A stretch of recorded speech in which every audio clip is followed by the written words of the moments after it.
back to the Cheron Moore Show. Of course, I'm Cheron, your host, and I've met some extraordinary drummers along the way. Hence the series I call Extraordinary Drummers. Today, we're going to meet just that, Mr. Fred Dinkins, drum instructor here at the Musician Institute School.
You, here at the school, how do you teach fusion?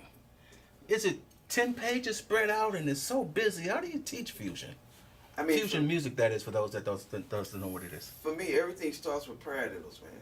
Paradiddles, okay? Between your snare drum and bass drum. All the inverted paradiddles. The stick control book, page 5. All that's fusion. If you could play that stuff and you teach people how to play it between bass drum and snare drum, and the ostinato is a repetitive rhythm. Okay, so if I put eighth notes on, eighth note ostinato, and I'm playing, you go back to freaking Return to Forever. Yeah, Lenny White playing paradiddles like on steroids, man. Right? And Billy. And Billy. Yeah. You know, and then then you bring in Tony. Oh yeah. You know, with all the inverted paradiddles and stuff, right? Like he's playing with his right hand and all those types of things. So, you know, that's basically fusion, man. You know, and again, it's understanding music, though, Cheron. It's like after all of that, you know, I have to give my boy props, man. I started studying with Smitty, and Smitty made me go back to school, believe it or not, for harmony and theory at a much higher level, because that's where he comes from. Smitty is all dude, the guy's a genius, man. A lot of people don't know that. Smitty has like perfect pitch. He can write for any instrument in the orchestra just like that. So I wanted to know where he was coming from, like playing, and boy, did I get a head full, you know. But that changed my life. That made me start thinking in a completely different perspective about music and about drums, man. When you're listening to a record, I shouldn't say I'm gonna cancel that. When you're listening to a CD, and I'm gonna edit that out. Well, now that's still old. Yeah, right? When you're listening to something about in the air. Some digital, a download, you know? Are you listening to the music and grooving, or do you separate that and just hear it as reading paper? And No, I don't. Do you do both? No, I don't. I know what you're asking me. It depends on why I'm listening. If I gotta learn a tune, then I listen down first and try to understand harmonically what's happening. Then I get into the technical side. Like, I'll get an idea of what the drummer's doing, but most likely I'm not gonna play it that way, because I try to now listen to the music without hearing the drummer, if that makes sense. Mm-hmm. You know, because I want to hear what the music is saying.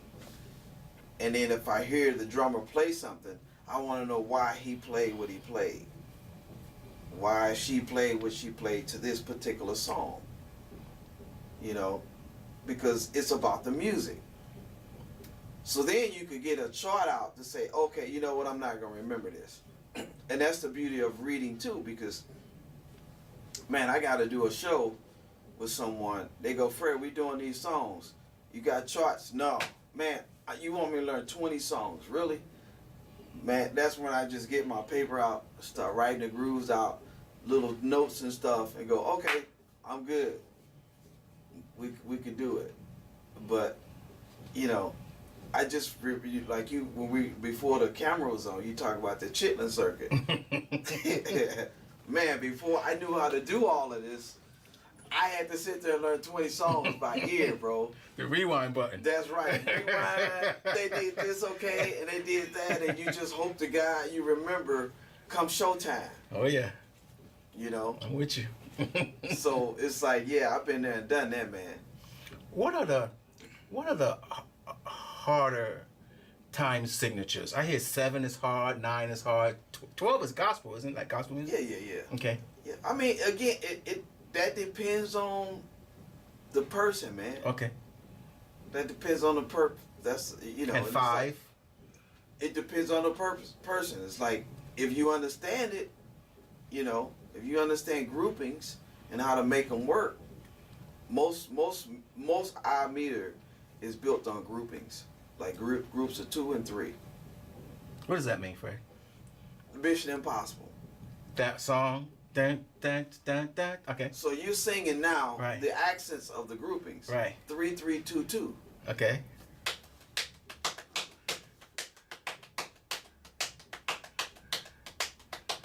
Right. That's in 5.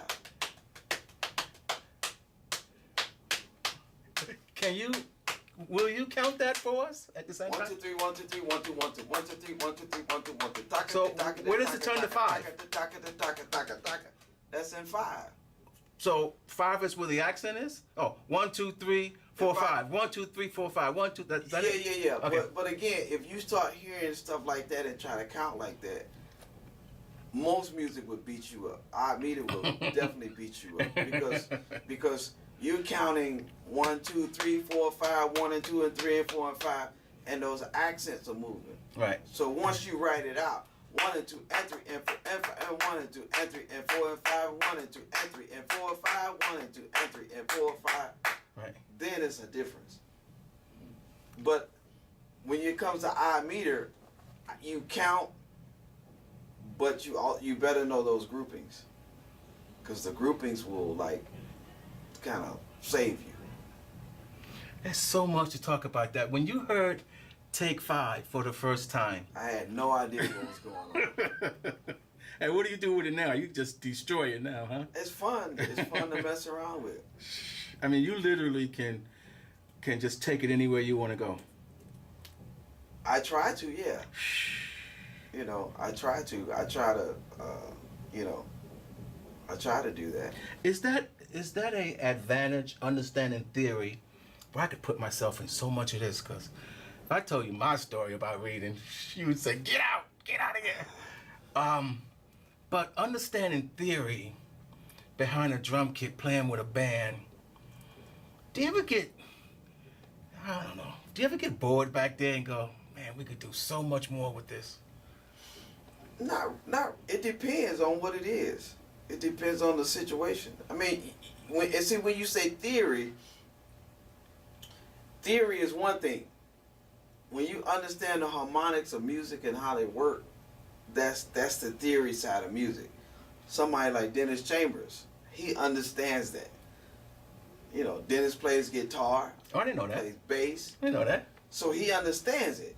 So when somebody plays something, Dennis hears it. He has a photographic memory. He doesn't need to read.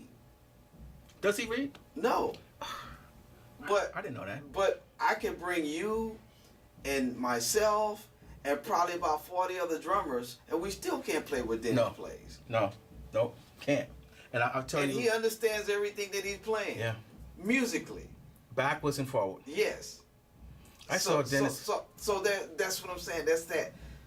That's that thing where you gotta. It's a juggle thing. It's like, okay, I always hear people go, well, you don't read, man. Man, reading is only, like I said, a plus. You know, it's like technique. Technique to me is like keys, man. It's like, which door do I need to open right now? And if I don't have that key, I need to practice and develop that key to make that door open. That's technique. Gotcha. So reading, you could consider it literally as a technique. What's the difference between theory and harmony that you were saying? Well, harmony is like how things come together. Like theory is the background of it. Like, where did it come from? Okay, I got you. You know what I mean? Right. Like, how did all, you know? Yeah. You know. The matrix of it, can we say? Yeah. That's amazing. That's amazing. I want to ask you about drummers going forth. They get out in the workplace, and they're really not allowed to pick up the charts. I've done a few of those where I played by ear, but guys would still try to put charts around them, and the artist didn't want any paper on stage. What do you say for those guys who are kind of stuck on that reading and just can't get away from the paper and play the stuff that they have just learned? What do you say to those guys? When I have students like that, 2 words: trust yourself. Trust your ears. Because I saw something at a Whitney Houston rehearsal.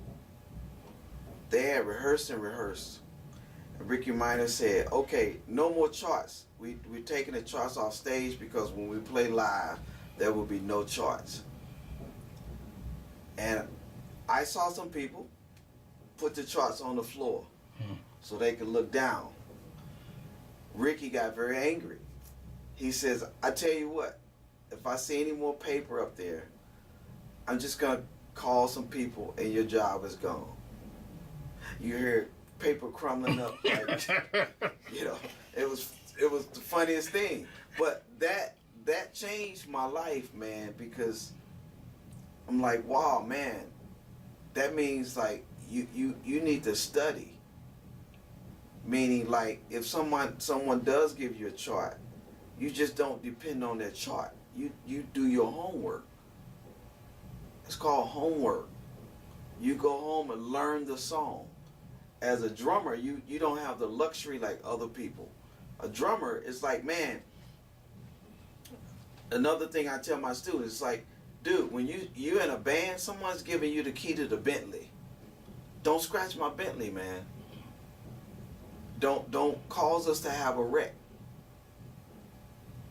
So you need to learn every place you're going when you sit down behind that kit.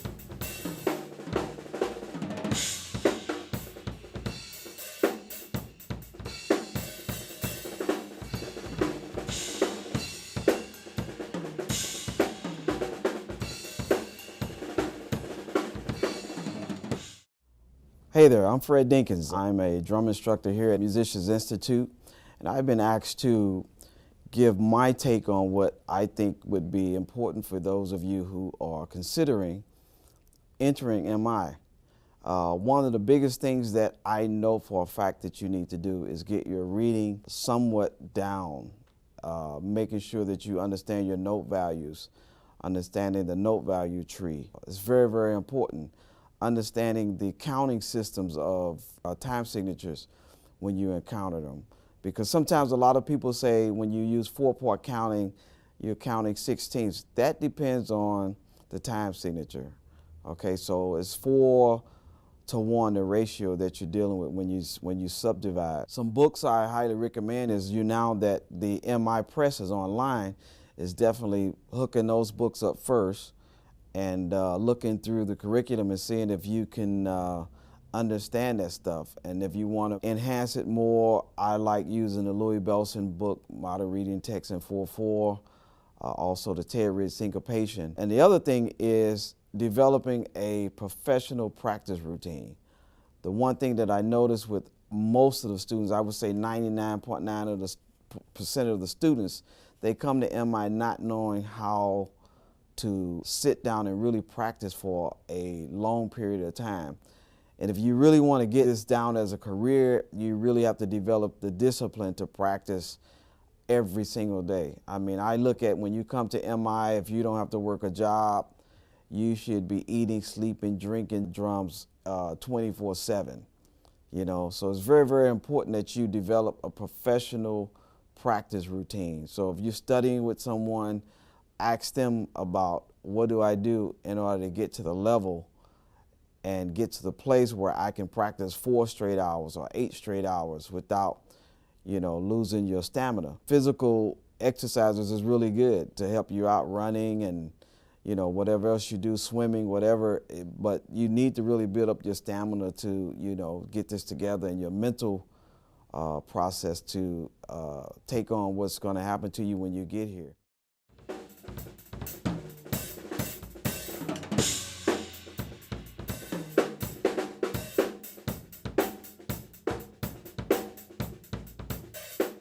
I'm here to give you some pointers about using my book, It's About Time, published through Alfred Publishing. For those of you who might have timekeeping problems or independence issues, it's a great book to use. The first thing I like to start off with is the independence exercises for those of you who experience problems, you know, playing bass drum with hi-hat or ride cymbal and hi-hat together. The first chapter is basically putting that all together. And then we go through the 5th limb exercise, where we use counting systems that I developed, like the 16th notes, the offbeats. I think playing time is a must, that you learn how to master the upbeats, or what I call the inner beats of a meter, which could be 8th notes or 16ths if you're in 4/4. It's very important that you're able to sound those syllables out while you play, and also give the notes their proper note duration. Those things are very important. The next chapter I have in the book is called Keeping It Even. And what I do there is take the click and move it to those syllables that you counted. And you play against it so that you can make sure your meter is good. If you play the 16ths, think about it, you have 1 16th note to move, either slowing down or rushing. So these exercises are great. Some of my other favorite chapters are time movement, where you learn how to play on top of the beat or behind the beat.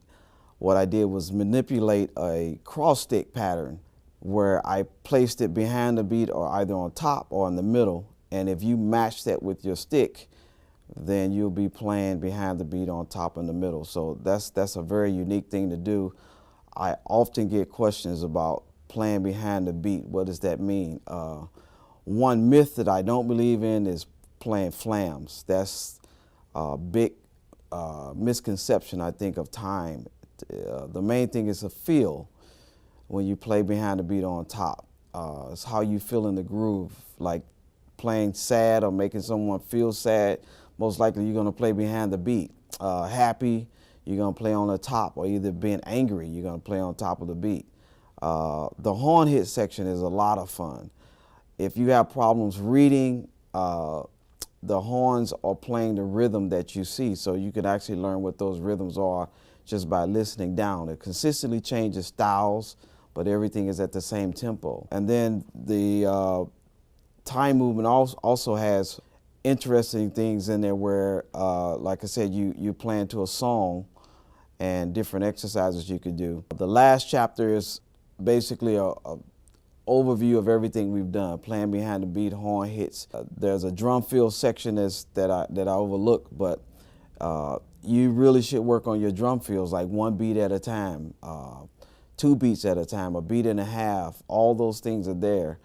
And like I said, the overview is a song that I put together called The Time Maze, where I was blessed to have a bunch of my friends play the same song. Neither one heard either play the song, so no one knew what it sounded like until they got to the studio. So we had a great time doing that, and what happened was you got a chance to hear those guys' perspective on what their time is, you know, how they felt the tune. And we recorded it, and it came out great. Harvey Mason, who wrote the foreword to my book, Dennis Chambers, Lan Richards, Kurt Pescara, Don Perry of Jethro Tull. And man, it was a great honor to have my late friend Ricky Lawson play.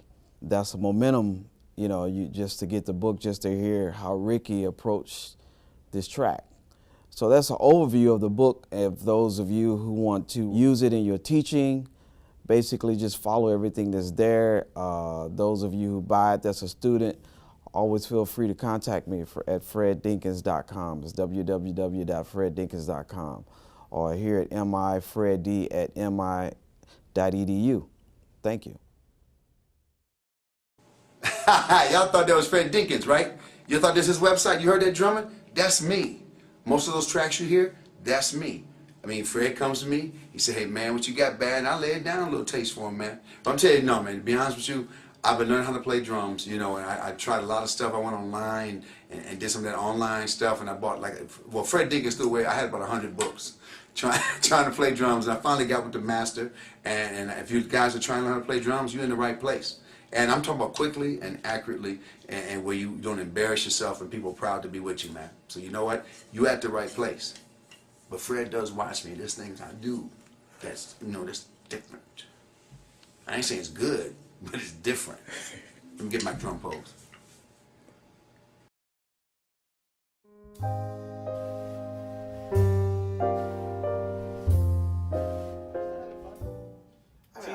I'm having a lot of, I mean, 30 years, 31 years. I'm having a blast like never before right now, man. You're not worn down yet? That's what people always ask me. How do you do it? You have the most requests of straight privates all day, and you walk out of here with a smile on your face. That's God. Say it, brother. That gave me the gift to do it, and it gave me the talent to be able to do it. The hardest thing is for me to go home and get rid of the school and become Fred Dinkins now. That's what I was going to ask you. Do you take it home? Do you hear it in your sleep? I can't. No, because you got to understand. Like, I just had this conversation with my daughter last night. When I'm here, I'm Fred Dinkins, the instructor. When I go home and I'm playing gigs, I'm Fred Dinkins, the artist. It's a different world. It's a complete different world. When I started doing gigs, Cheron, man, I'll never forget this. I had to play a gig, man, a bebop gig, and I just got off work. I was still in school mode. And dude, the first tune this dude called off, I think was like, may have been a tune like Giant Steps or something. But like, it wasn't ding, ding, it was like Giant Step. Ding, ding, ding, ding, ding. And I was like, dude, hold it. Give me 15 minutes, man. And I got up from the drums, I walked out, and I walked through the neighborhood to clear my head. And I came back, I said, now I'm ready. Because I was thinking technical. Do this, do that, do this. Do this. No. So yeah, in the early years, it was like that. But now, when I go home, I got to think about it. Dude, I'm Fred Dinkins, the person that's trying to, you know, like, that's my name, that's who I am, that's who I have to be at this particular moment. I can't be that instructor. Because if I'm playing music, the music don't need an instructor. The music needs a musician that just happens to play the drums. That's it. You know. Let me tell you, or let me say, thank you so very much. Oh, it's my pleasure, man. Thank you so very much for allowing myself, the Cheron Moore Show, to come in and take up all your time. It's all good, man. But just to learn, what a wealth of knowledge, experience, still a person behind all of that. We greatly appreciate it. Oh, man, you know, it's just what I'm supposed to do. You know, that's. Do you have any parting words to to the audience as we wrap it up? I mean, you know, if you might, one thing is to whoever's going to be, wants to be an instructor, again, you got to develop a passion for it. You got to be willing to help people beyond getting paid. I mention all the time, you pay me for my time when I teach you. You never could pay me for my knowledge. It's too much. There's no price. There's no price on it. So when you have an artist come in and perform for you, they may get a fee, but there's no price you could put on the gift. There's no price you could put on the gift. So if you have a gift, nurture it. Find somebody that's gonna make you grow. You know, grow the right way. You know, so to where you know you will be respected as a musician and a person. Because that's the other thing. Like you asked me earlier about ego. My students don't have egos. I won't let them. Oh, I can't imagine that. I won't let them. I can't imagine someone having an ego around you. Poor him or her. Like I said, I've had them before. Several. It's either they stuck with me or they chose another teacher. Because it's like, no. There's no place for it around. No. And I always, and not only that, I ask them, do you realize the people that I know? You want to have an ego? Really? Let me just pull out my phone and make a couple of calls. Maybe that'll humble you a little bit. Not name drop. I don't need to name drop. It's friends. You know, these are just I am who I am already, and I don't need to name drop. So it's like, okay, let me just see if that'll change your way of thinking. And sometimes it does. You know, most of the time it does. They get out of that. It's like, okay, I understand now. To be a professional, you got to carry yourself like a pro. You know, I mean, there was a person behind Kobe Bryant. Problem was, when you stepped on that hardwood, that's what I'm saying. You met Kobe Bryant, the basketball player. He ripped your guts out. And that's my mentality. That's all these guys. They don't say it. They may not say it, but you don't mess with these people when they pick up these sticks, man. It's true. So true. Let me say thank you. Thank you, bro. Thank you, brother. Appreciate that, man. Appreciate it. All right, man. Anytime. Fred Dinkins. Peace to y'all, man. Drum instructor here at the Musician Institute School. Thank you for watching. This segment is called Extraordinary Drummers, as you can see, here on the Cheron Moore Show. Thank you. Bye now.